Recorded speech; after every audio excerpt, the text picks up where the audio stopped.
Ayan, first gala ng aming baby. Tulog. Akala niya nasa duyan siya.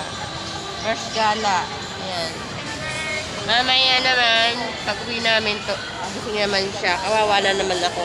Wala pa akong tulog buhat kahapon. Ayun nga, may baby din, oh. Saan? May asawa naman siya kasama. Wala lang naman po.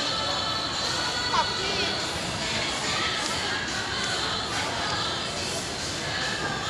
Oo nga, no, may baby.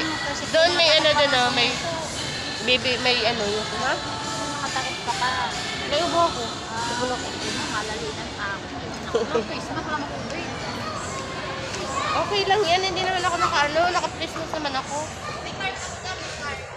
Hello, mga mi. Andito kami. Ayan. Tulog ang aking baby. Dito kami sa SM Santo Tomas. Ayan. Sunday is family day.